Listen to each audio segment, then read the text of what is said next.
Olá pessoal, sejam muito bem-vindos aí à nossa live. Estamos iniciando, né, mais essa trajetória para poder falar, né, sobre esse tema tão relevante, né, que é sobre as principais mudanças, né, na lei de licitação, mas não só isso, as principais mudanças que, ao nosso ver, interessam diretamente a um público específico, que são os fornecedores, né, fornecedores aí de bens e serviços para o governo, para a administração pública. Né? Então, se você está aqui presente, eu agradeço demais a sua presença. Eu sei que cada um tem muitas atividades a fazer ao longo do dia, muitos já estão terminando o dia e ainda tiraram um tempinho para participar. Eu prometo a vocês que a gente vai trazer um conteúdo de alto valor, né, para cada um de vocês. Tá? Ah, Vamos dar uma olhadinha aqui no nosso slide.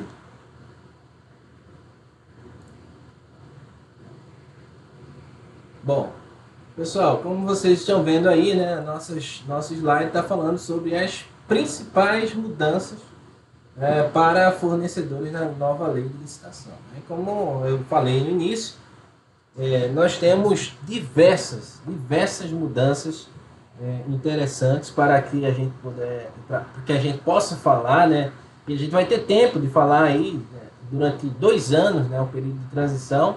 Mas você que está aqui, eu devo dizer que tá de parabéns, né? Porque deixar para a última hora, né, só faz as coisas ficarem menos profissionais, aumentar o risco da empresa, aumentar o risco do negócio. Você aqui sabendo, procurando se informar, procurando conhecimento, é o mais importante. E procurando conhecimento aqui no meu canal, que é um canal novo, né? E eu agradeço sinceramente pela sua presença, tá? Se você puder, começa aí dando um like se esse assunto é interessante para você, se esse assunto é relevante. E vamos iniciar, né? Nós vamos falar hoje, né, sobre 5 principais mudanças. Tá? 5 principais mudanças. E que mudanças são essas? A primeira é o fim da tomada de preço e do convite. Né? São duas modalidades de licitação que foram extintas. A gente vai ver como isso se configurou na nova legislação, né? Como é que está escrito agora, como é que está funcionando. Depois a gente tem a segunda mudança, né, que eu trouxe aqui para vocês, que é a extinção do contrato com 30 dias de atraso e não mais 90, né, como era na legislação passada. Depois a gente tem a terceira mudança, que é a inversão de fases na concorrência, né, ou seja, a concorrência passa a ser o que se chama de processo comum. Vou explicar o que é isso. Aí a mudança 4, a gente vai ter uma alteração do tratamento das MEs e EPPs, né? Foi inclusive assunto, tema aí para um artigo que publiquei no site Conjur, né? E aí a gente vai trazer essa problemática para vocês. E a duração máxima de contratos de 5 para 10 anos, né? Alguns contratos específicos que nós vamos falar, né, em relação à dispensa, de licitação. Então, fica até o final, que são 5 mudanças bem relevantes para fornecedores, tá?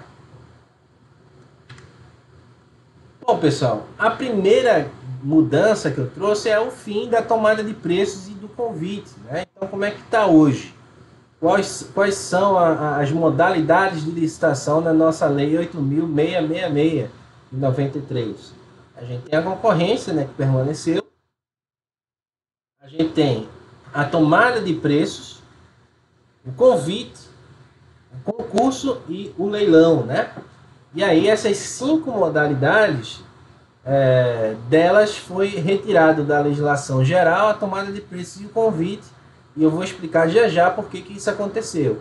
Se você perceber, aí não está o pregão, né? Porque o pregão veio depois, 2002, né, com a lei do pregão especificamente para serviços gerais. Ela veio um pouquinho antes do que na lei geral, mas era muito mais específico para a agência reguladora, e é por isso que não está aí na lei de 93. Né?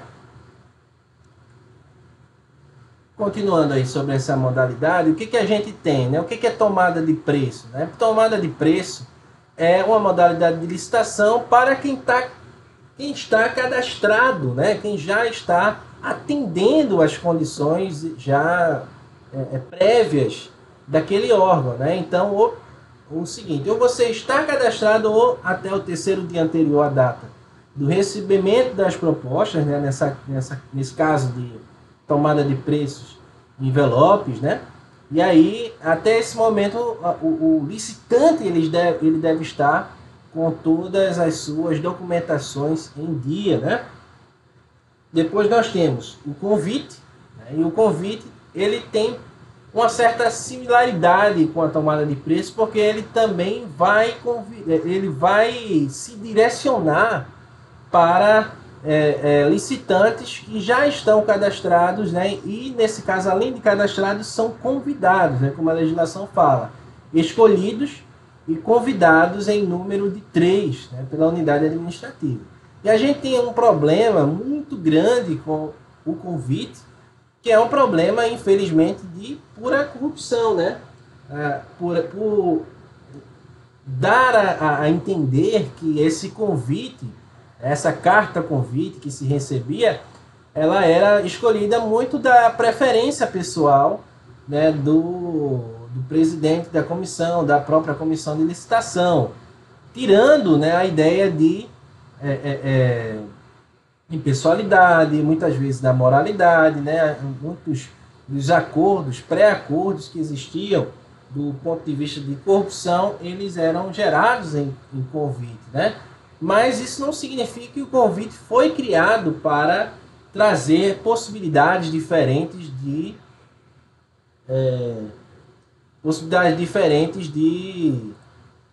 corrupção. Ele foi trazido como uma modalidade, né, uma modalidade inspirada na legislação francesa que pudesse privilegiar licitantes e empresas que já têm um histórico, já fornecem bens e serviços, né, para a administração pública, né? Mas essas duas modalidades foram extintas e nós vamos ver como é que era essa escolha, né? Como é que você sabia se ia escolher uma concorrência, se ia escolher uma tomada de preço e se ia escolher um convite.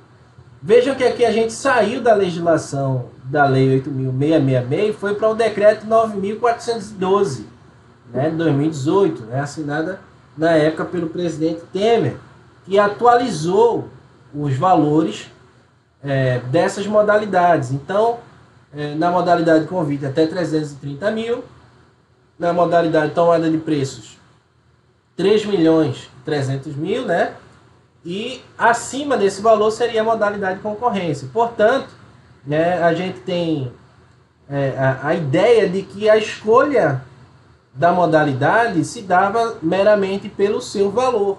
Então, dentro do valor que se tinha para aquele produto ou aquele serviço, se escolhia aquela modalidade de licitação dentro dessa estrutura, né?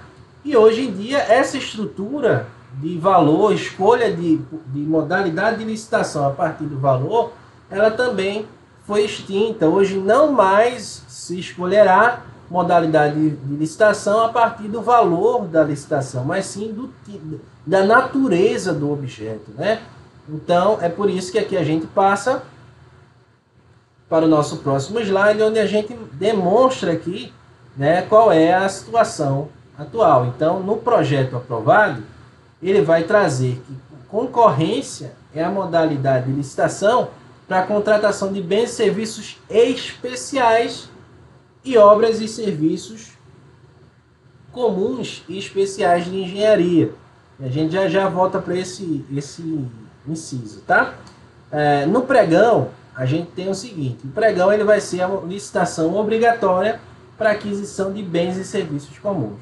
Então, a diferença agora é que nós temos serviços especiais e serviços comuns e especiais de engenharia ficarão para a concorrência e o pregão ficará, né, para ser bens e serviços comuns. Percebam que a gente tinha um encaminhamento do Tribunal de Contas da União para dizer que serviços comuns de engenharia poderiam ser licitados a partir do pregão.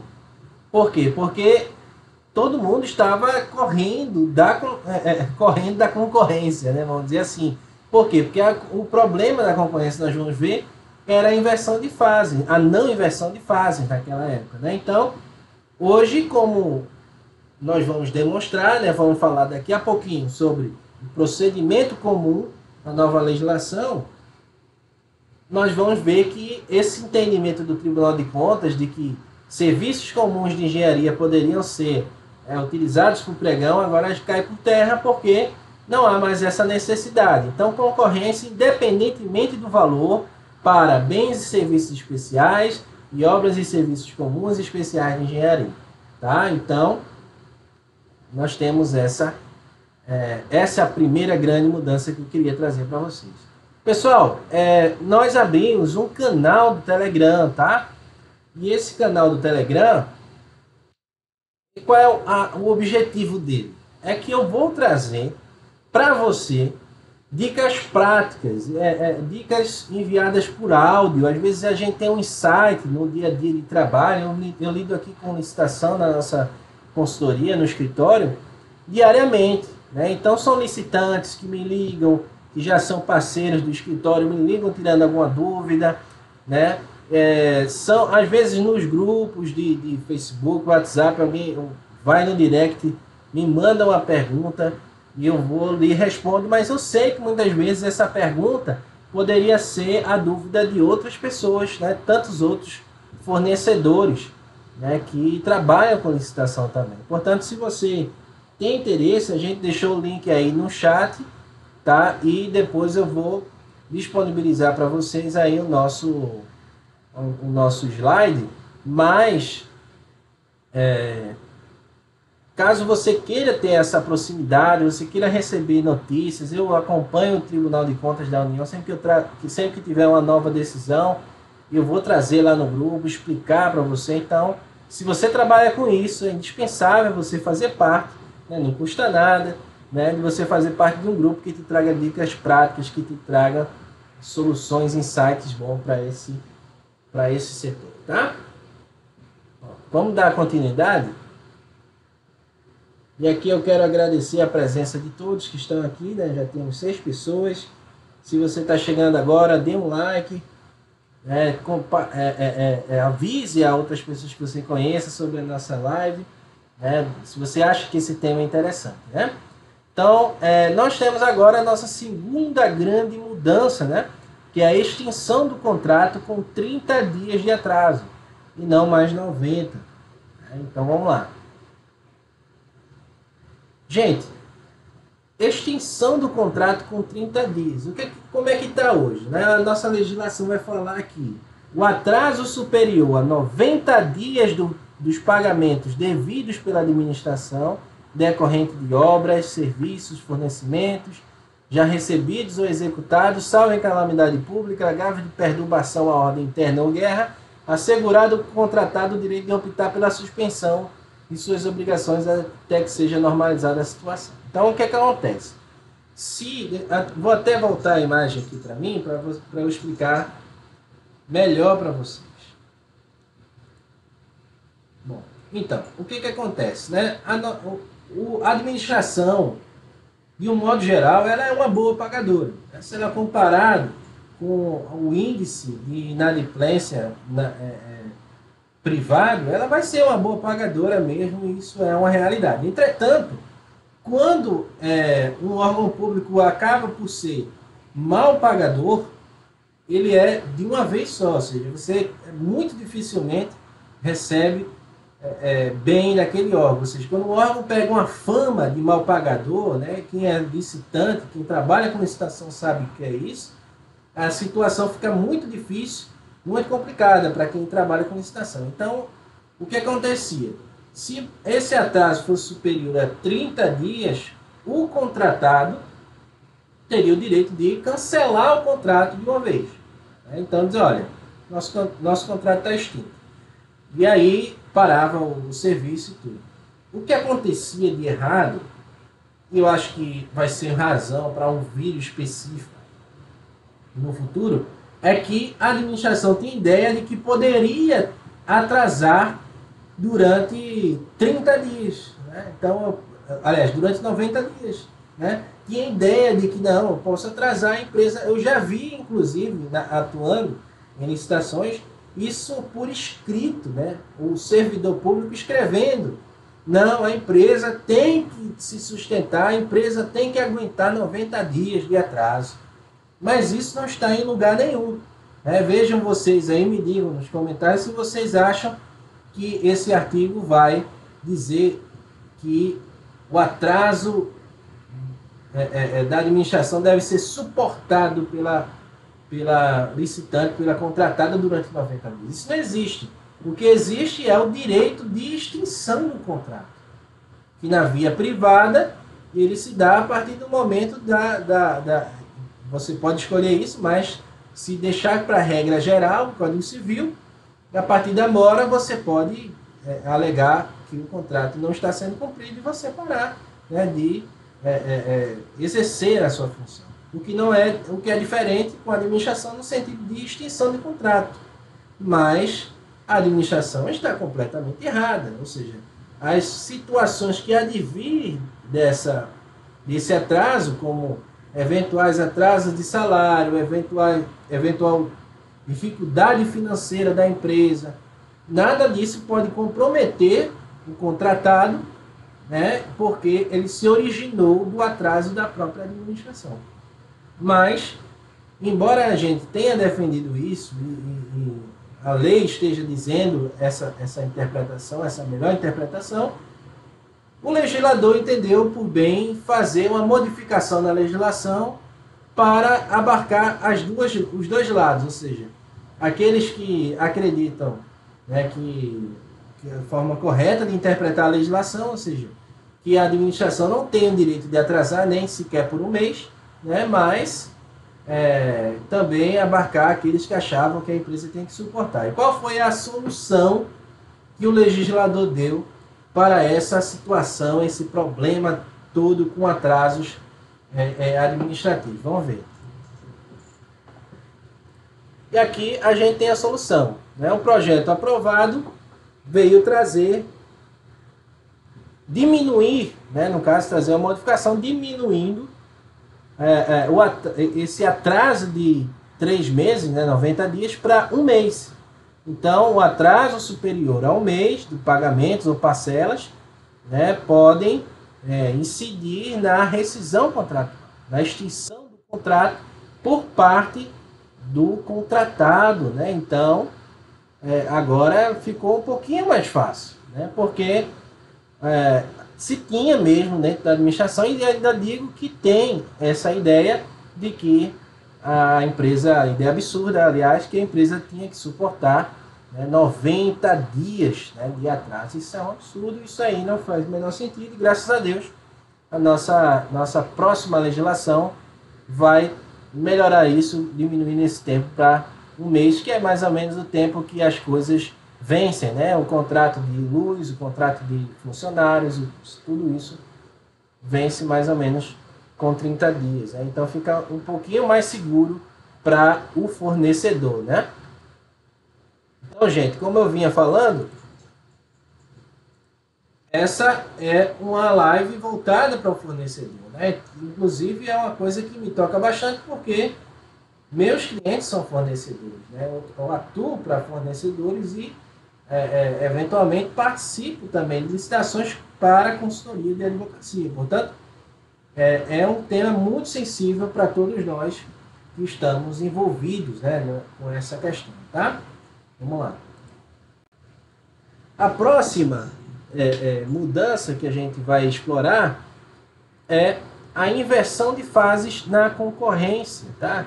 E aí é um ponto bastante interessante, tanto para fornecedores quanto para todo mundo que tem algum interesse em licitação, tá? Lembrando, pessoal, que vocês que estão assistindo, se estão gostando do tema, dê um like, tá? Compartilhem esse tema aí com alguns amigos para ajudar. O canal é novo, o canal quer trazer conteúdo de relevância nesse sentido. Então, conto com a sua ajuda, tá? Vamos lá.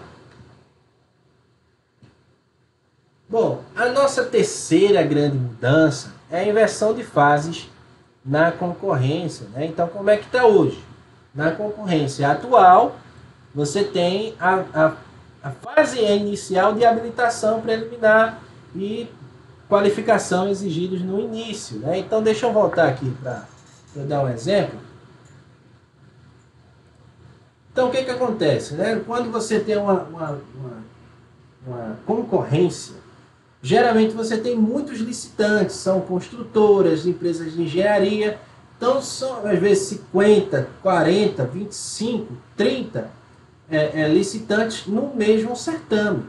E o procedimento da concorrência, vocês vão lembrar que ele inicia analisando a habilitação, analisando a empresa, os documentos da empresa e sabendo se aquela empresa ela atende aos requisitos exigidos pelo edital. E às vezes, por exemplo, é um atestado de capacidade técnica, é alguma forma de tributação, é um erro formal na elaboração da proposta de preços.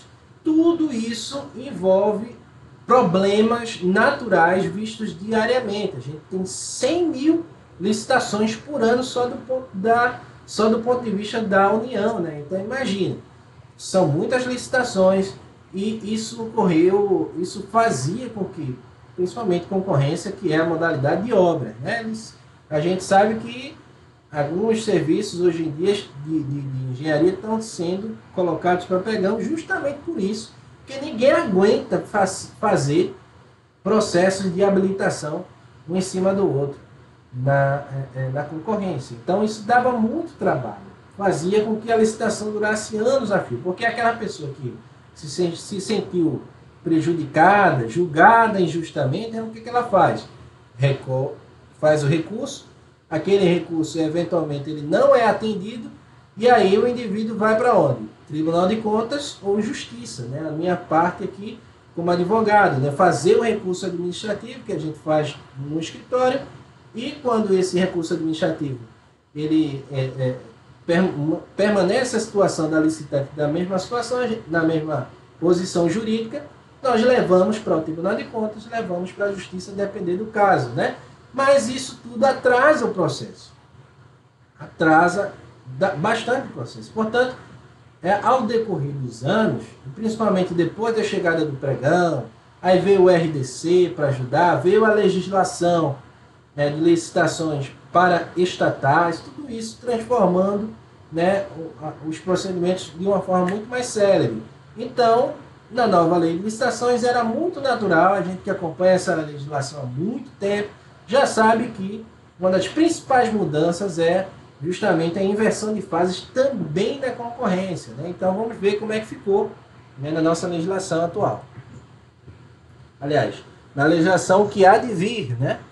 Essa atual ainda está com a licitação antiga.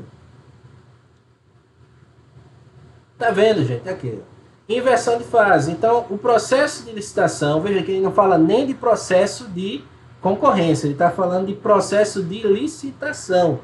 Vai observar as seguintes fases, em sequência. Ou seja, ele está dando procedimento para a gente. Eu que sou professor de Direito Administrativo, na Uninasal, Caxangá, na MDM para a OAB, né, preparo advogados para atuar nessa área, eu vou ficar muito feliz de ensinar com essa legislação, porque a gente tem o artigo 17 já dando a fase, a ordem, né, de cada fase, coisa que a gente não tinha muito claramente na legislação antiga. A legislação antiga é bastante confusa nesse ponto. Então, a fase preparatória, né, a gente tem um foco bastante dessa legislação no planejamento, né, que foi tema, inclusive, do meu TCC na pós-graduação na PUC Minas, planejamento nas licitações. Então, essa fase preparatória é muito forte. Depois a gente vai ter a divulgação do edital de licitação, tal como acontece hoje.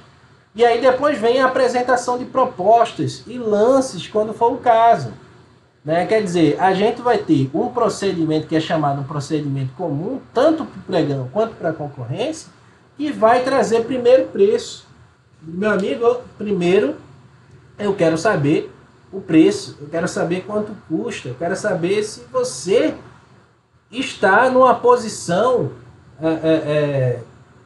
uma posição de gastar tempo, de eu gastar tempo com você vendo seus documentos, porque de repente sua proposta é tão alta, ela é tão baixa, é tão inexequível, tão pequena, que não vale nem a pena eu perder tempo analisando seus documentos. De repente você tem um vencedor na primeira, na segunda colocação. Muito dificilmente, quem sabe aqui da prática de licitação, muito dificilmente o vencedor da primeira... deixa eu voltar aqui na imagem para eu explicar isso melhor, para não ficar confuso. Quem está na prática, né, de licitação sabe que muitas vezes o primeiro lugar, tirou em primeiro lugar na licitação, não é geralmente uma posição muito confortável, né? Pode dar a impressão de que, olha, ganhei a licitação, mas nem sempre isso é uma verdade, né?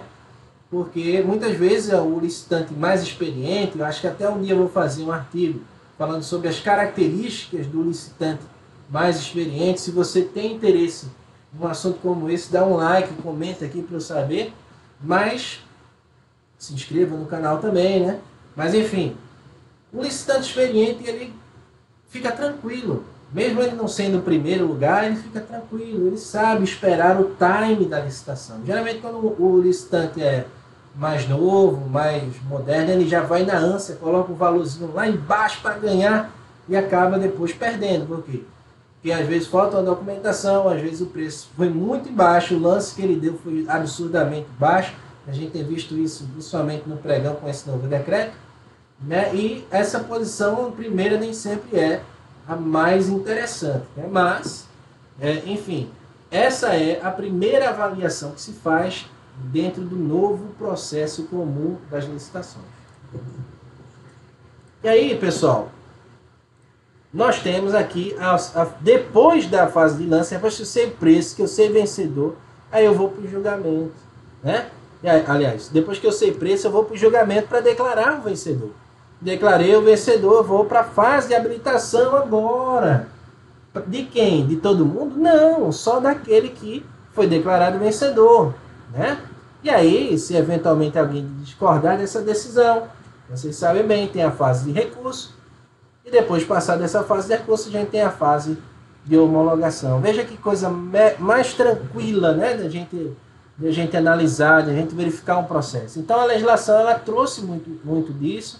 Quem está acostumado, eu sei que muitos licitantes jovens, muito licitante novo, né, que principalmente licitante que atua sozinho, não tem uma assessoria, não trabalha, tá metendo a cara. Meus parabéns, né? Seja feliz, trabalhe mesmo. Depois você procure melhorar, procure um auxílio, né? Porque mesmo que você conheça o processo, tem alguém de fora, né, olhando por fora, avaliando, isso aí ajuda, né? Porque quem cresce vai acompanhado, né? Mas o que acontece? Se você está ali, principalmente o licitante mais jovem, né, fica meio receoso de participar de licitações com valor mais alto, né? E aí, por exemplo, participar de uma tomada de preço, participar de uma concorrência, fica com ali meio receoso. Já ouvi bastante. E agora você já vai estar mais acostumado, porque o procedimento do pregão vai ser o procedimento da concorrência, tá? Então, vamos lá. Creio que isso, para o fornecedor, é uma mudança positiva também.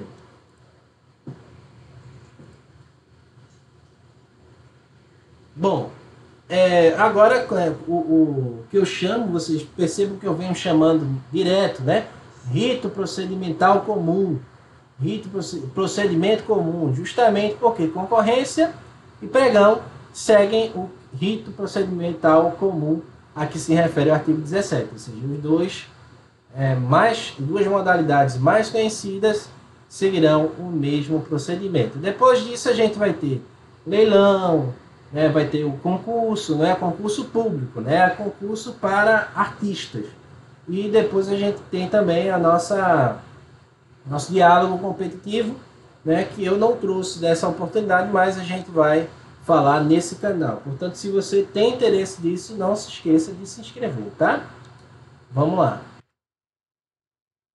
Pessoal, vocês vejam aí a logo do nosso escritório, nosso site, tá? Então fiquem à vontade para entrar no nosso site, porque lá eu escrevo artigos para empresas, né? Então vai ter todo o assunto que uma empresa que interessa a uma empresa. Agora, sobre licitações, é onde a gente tem muito mais conteúdo. Portanto, se você trabalha nessa área, se inscreva, assine a newsletter. Quem assinou a newsletter recebeu o e-mail, né, dessa live hoje, né, um aviso, né, recebe avisos dos nossos artigos. Então, fiquem à vontade. Né? A quarta mudança, pessoal, vai ser sobre a alteração no tratamento de MEs e EPPs. Né? Então,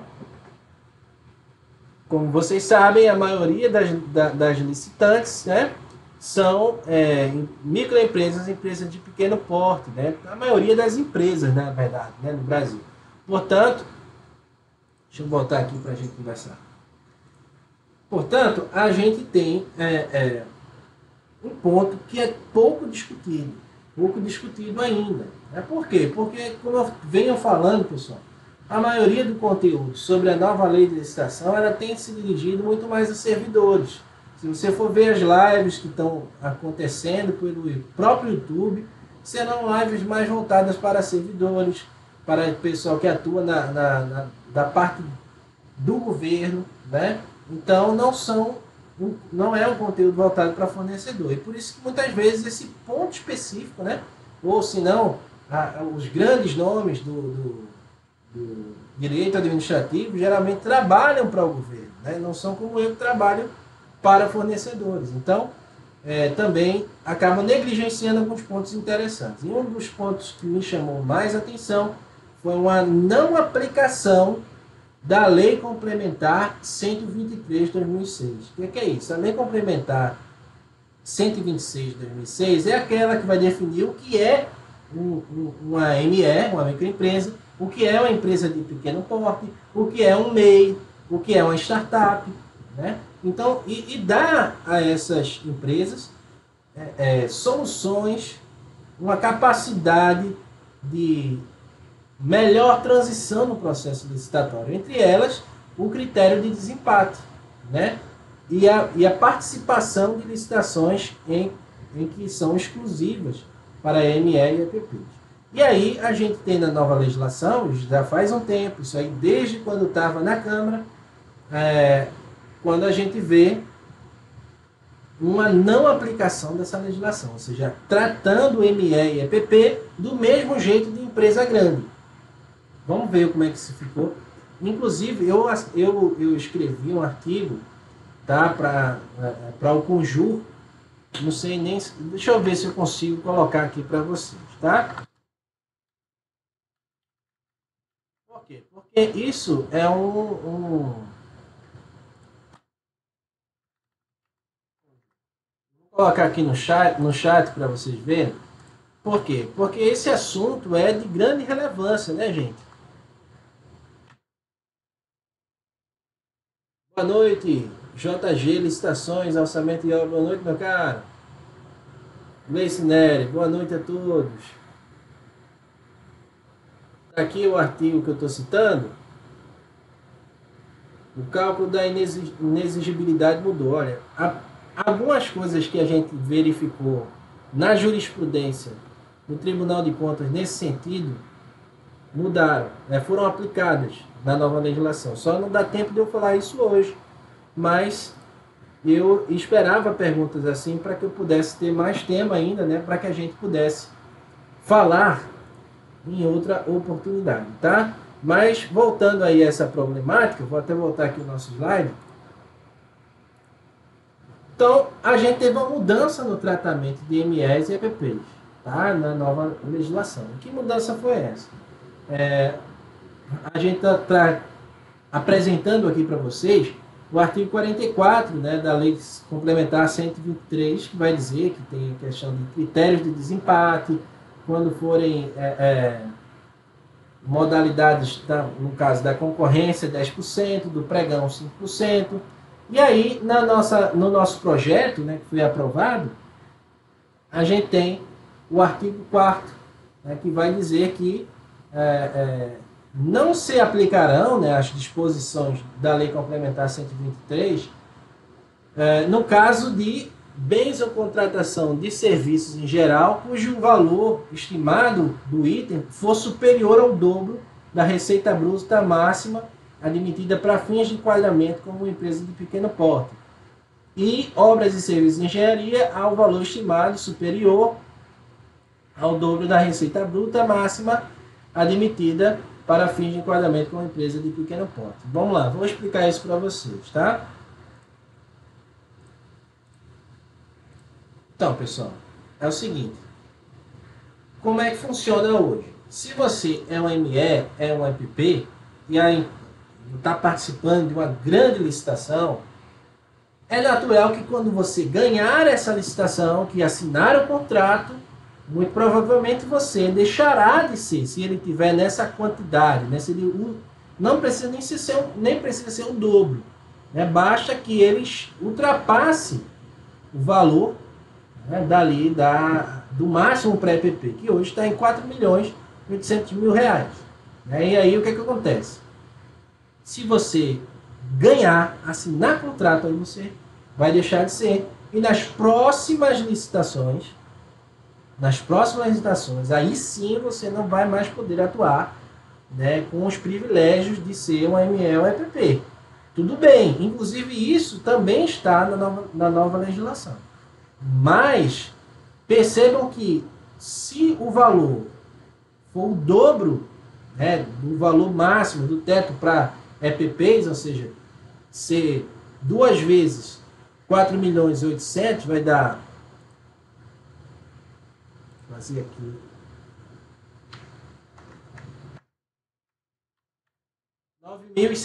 9 milhões e 600 mil, né?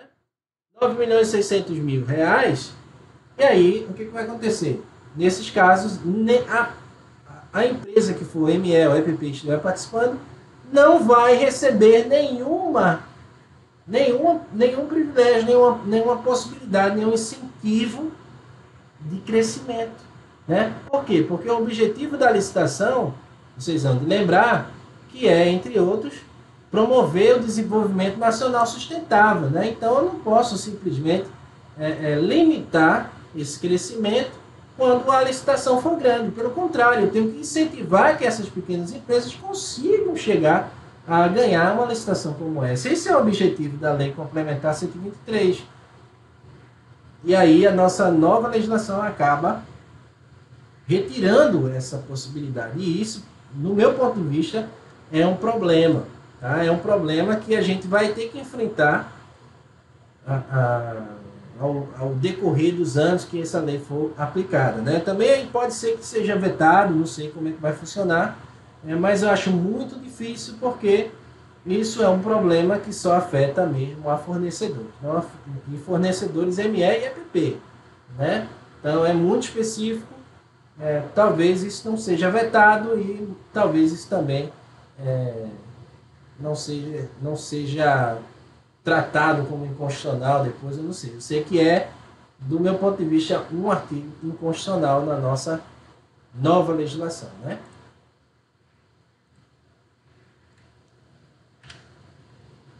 E aí nós temos aqui o parágrafo 2º, como eu falei, ou seja, se ele excluísse, por exemplo, o presidente da República vetasse o nosso parágrafo 1º, que eu acabei de criticar, e colocasse e deixasse apenas o 2º, a gente já estaria muito bem colocado na legislação. Porque, perceba, a obtenção de benefícios que se refere ao caput fica limitada às microempresas e empresas de pequeno porte que no mesmo ano calendário ainda não tenham celebrado contatos com a administração pública em valores somados que extrapolam o dobro da receita. Ou seja, se você ainda está no meio do ano, está ali fazendo contratos e tudo mais, eventualmente ultrapassou o limite, durante aquele ano você ainda poderá utilizar. Né? Agora, nas licitações grandes mesmo, nas licitações em que vai poder trazer uma grande transformação, a lei complementar não vai ser aplicada, né? Então, daí que me parece ser um sério problema para as nossas MEs e EPPs, tá? Vamos lá. Pessoal, mais uma vez, se você chegou agora, né? Eu fiz um canal no Telegram, tá? O link tá aí na descrição, tá aí no chat também, tá? Para você que quer participar de um grupo, né? De um canal no Telegram, tá muita gente indo pro Telegram agora, né? E que traga assunto do teu interesse, né? Assunto de licitação, insight, uma decisão do Tribunal de Contas que traga uma coisa diferente, né? Uma dúvida, algum ponto específico, um vídeo, alguma coisa que seja relacionada à nossa atuação, tá? Então eu criei esse canal, convido a todos, caso tenha interesse, vai ser muito bem-vindo lá na nossa plataforma, na plataforma nova, para que a gente possa discutir, né, os novos termos da licitação e contrato lá no Telegram, tá bom?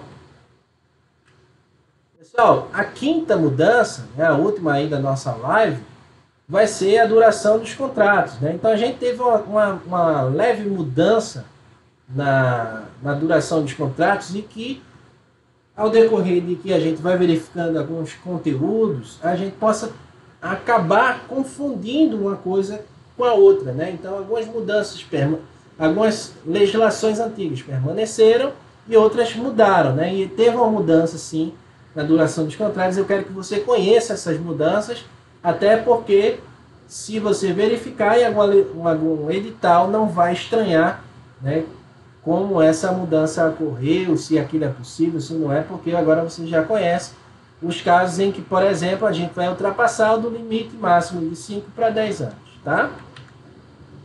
Como é que a gente tem hoje? O artigo 57 da nossa lei atual, né, a Lei 8.666, ele vai dizer que na prestação de serviços continuados, a duração do contrato vai poder ser prorrogada até o máximo de 60 meses. Né? Ou seja, durante 60 meses, a gente vai poder prorrogar esse contrato. Né? Claro que na prática, eu vou até falar aqui, quem trabalha fornecendo, né, uma prestação de serviços continuada, né, enfim, ele vai conhecer que existe ainda uma possibilidade, né, de ultrapassar esse prazo. Né? Geralmente, quando você está no quinto e último ano, vem algo que a gente chama de... vem uma nova licitação, né, para um novo contrato, ou seja, aquela empresa que está atuando, ela até pode continuar naquele contrato, naquele objeto, mas a partir de uma nova licitação. Então existe um termo chamado morte súbita. Vocês vão lembrar desse termo morte súbita. Se você se lembra ou já ouviu falar do termo morte súbita, fala aqui no chat para eu ver se teve alguém que conhece esse termo, já ouviu falar desse termo. Ou seja, no final da licitação, na última prorrogação, alguém vai lá e diz, olha, na última prorrogação tem uma cláusula dizendo que a qualquer momento aquele contrato pode ser extinto, né? Extinto a partir do final da nova licitação. E agora acontece muitas vezes dessa licitação ser muito questionada, recursos, justiça e tudo mais, e aí há outras soluções que às vezes acabam estendendo para além de 5 anos esse prazo de duração, né? Mas vamos voltar aqui ao nosso conteúdo, né? Saudações da Argentina. Então, um grande abraço, valeu. Vamos continuar. Então, essa era a exceção que nós tínhamos na nossa legislação, né? Que nós temos ainda, a legislação é atual, eu ainda fico até meio confuso com isso. Mas, enfim, a nossa legislação atual ainda dá essa exceção, mas a regra é vedado o contrato com prazo de vigência indeterminado e os prazos têm duração de 1 ano, porque duração de 1 ano combina com 1 ano financeiro, né? 1 ano que vai determinar o orçamento daquele órgão, né? Então, existe essa exceção. Agora, na nova legislação, a gente tem uma mudança, né? Então, permaneceu, nesse caso de contratos de fornecimentos contínuos, né? 5 anos, tá? Porque 60 meses é igual a 5 anos. Eles evitaram de usar muitos meses, né? Para utilizar anos. Então, agora a gente vai falar de 5 anos, não de 60, tá? Teve essa 60 meses. E agora também teve 10 anos em alguns casos de dispensa, né? Então, dispensa emergenciais, de guerra, segurança nacional, esse tipo de situação.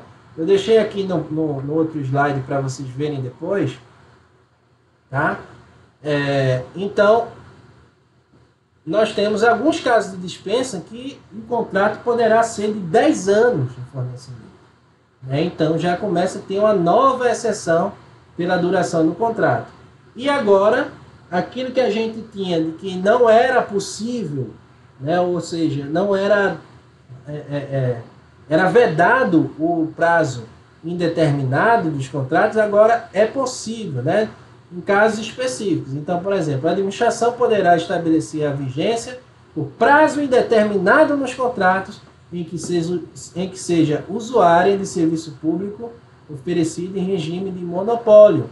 Ou seja, só tem aquela empresa foi criada para isso, né, e não tem concorrência nenhuma, né, e ela serve à administração pública, né? Então, a Infraero, por exemplo, é um tipo de empresa que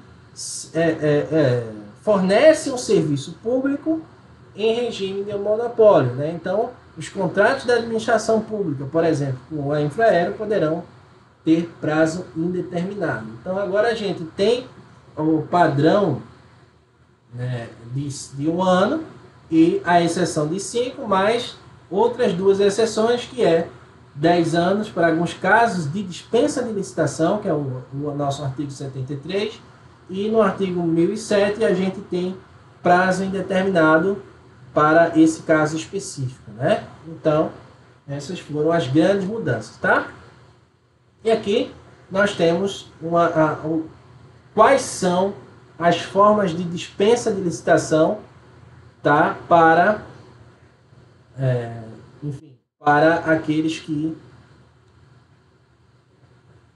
vão ter o contrato indeterminado, tá? Eu vou colocar aqui, olha aqui, Gleice, Nery, já viu isso assim em contrato? Então, exatamente. Então, causa de morte súbita é justamente isso que a gente chama, né, na prática, né? Então é um tema bastante interessante. Tem um artigo que está saindo agora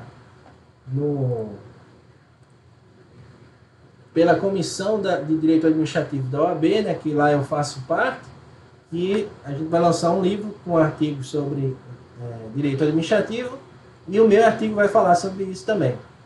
Eu vou colocar aqui o site do escritório para quem quiser receber o PDF desta aula, tá? Então tá aí, www.adielferreirajr.com, e quem quiser receber o PDF dessa aula, vai lá no site, se cadastre na newsletter, porque amanhã eu estarei enviando o PDF desta aula, desse chat ao vivo, tá? E depois, quando eu fizer a edição, posso até colocar aqui na descrição algum link, alguma coisa. Mas se você quer garantir o conteúdo dessa live de hoje, eu estarei enviando para vocês amanhã, para todos aqueles que estiverem inscritos, né, no caso, no nosso site, na newsletter, para receber esse material. Pessoal, eu agradeço muito a presença de vocês. Eu sei que esse é um tema que certamente eu não esgotei nem 10% daquilo que vai ser importante, né, para os fornecedores. Mas são primeiras ideias, né? Primeiras ideias que vão levar o fornecedor a ter um conhecimento, a conhecer aqui essa plataforma onde a gente tem se dedicado e se comprometido a trazer esse conteúdo de qualidade para você, tá? Então, permaneça por aqui com a gente, se inscreva no nosso canal, acompanhe o nosso material, que aqui nós vamos estar sempre trazendo notícias, informações, lições sobre a nova legislação. E fiquem à vontade, por favor, à vontade para mandar dúvidas. Tá? Vocês têm aí o site, vocês têm a aba de contatos, né? Você pode enviar uma mensagem, você pode me falar comigo no direct, nas redes sociais. Fique à vontade. Esse é um tema de aprendizagem. Eu estou aqui para ensinar e para aprender. Tá bom? Muito obrigado. Deus abençoe todos vocês. Tenham uma excelente noite.